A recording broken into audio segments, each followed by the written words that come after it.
I stuffed a shirt or two into my old carpet bag, tucked it under my arm, and started for Cape Horn in the Pacific. Quitting the good city of Old Manhattan, I duly arrived in New Bedford.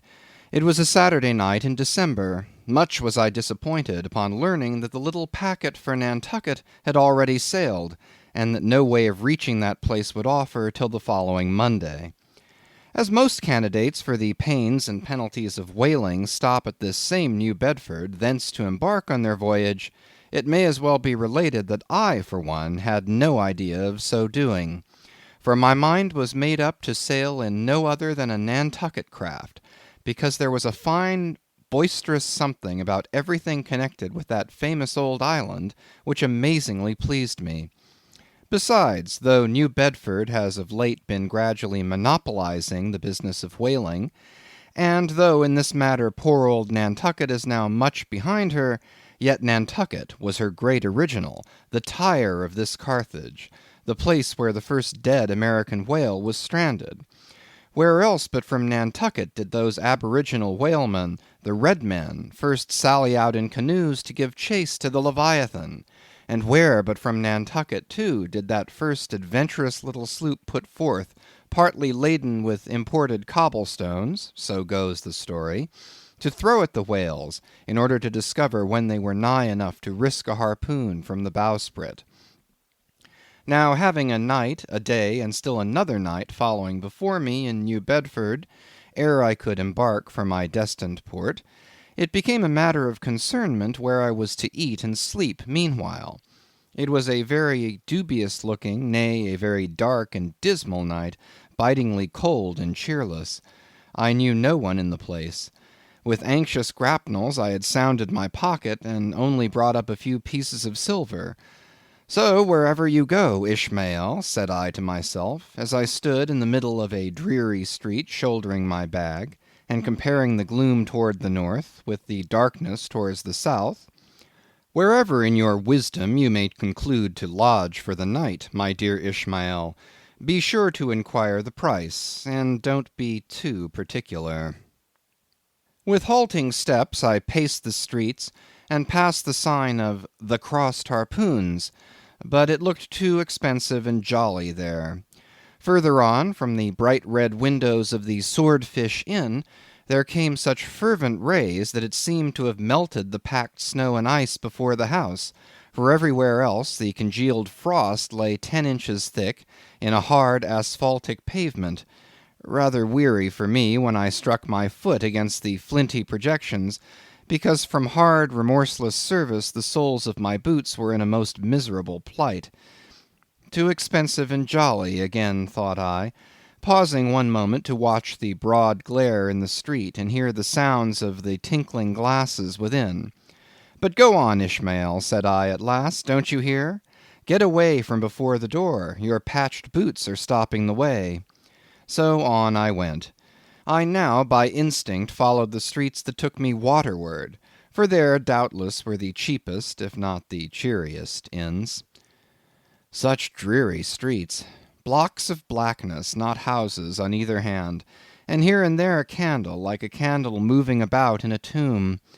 At this hour of the night, of the last day of the week, that quarter of the town proved all but deserted. But presently I came to a smoky light proceeding from a low, wide building, the door of which stood invitingly open. It had a careless look, as if it were meant for the uses of the public, so entering, the first thing I did was to stumble over an ash-box in the porch. Ha! thought I, ha! as the flying particles almost choked me. Are these ashes from that destroyed city, Gomorrah? But the crossed harpoons and the swordfish? This, then, must needs be the sign of the trap. However, I picked myself up, and hearing a loud voice within, pushed on and opened a second interior door. It seemed a great black parliament sitting in Tophet. 100 black faces turned round in their rows to peer, and beyond, a black angel of doom was beating a book in the pulpit. It was a negro church, and the preacher's text was about the blackness of darkness, and the weeping and wailing and teeth-gnashing there. Ha, Ishmael, muttered I, backing out, wretched entertainment at the sign of the trap. Moving on, I at last came to a dim sort of light, not far from the docks, and heard a forlorn creaking in the air, and looking up, saw a swinging sign over the door with a white painting on it, faintly representing a tall straight jet of misty spray, and these words underneath: "The Spouter Inn, Peter Coffin." Coffin? Spouter? Rather ominous in that particular connection, thought I. But it is a common name in Nantucket, they say, and I suppose this Peter here is an emigrant from there. As the light looked so dim, and the place for the time looked quiet enough, and the dilapidated little wooden house itself looked as if it might have been carted here from the ruins of some burnt district, and as the swinging sign had a poverty-stricken sort of creak to it, I thought that here was the very spot for cheap lodgings and the best of pea coffee. It was a queer sort of place, a gable-ended old house, one side palsied, as it were, and leaning over sadly. It stood on a sharp, bleak corner, where that tempestuous wind Euroclydon kept up a worse howling than ever it did about poor Paul's tossed craft. Euroclydon, nevertheless, is a mighty pleasant zephyr to any one indoors, with his feet on the hob quietly toasting for bed. In judging of that tempestuous wind called Euroclydon, says an old writer, of whose works I possess the only copy extant, it maketh a marvellous difference whether thou lookest out at it from a glass window where the frost is all on the outside, or whether thou observest it from that sashless window where the frost is on both sides, and of which the white death is the only glazier. True enough, thought I, as this passage occurred to my mind. Old Blackletter, thou reasonest well. Yes, these eyes are windows, and this body of mine is the house. What a pity they didn't stop up the chinks and the crannies, though, and thrust in a little lint here and there. But it's too late to make any improvements now. The universe is finished, the copestone is on, and the chips were carted off 1,000,000 years ago.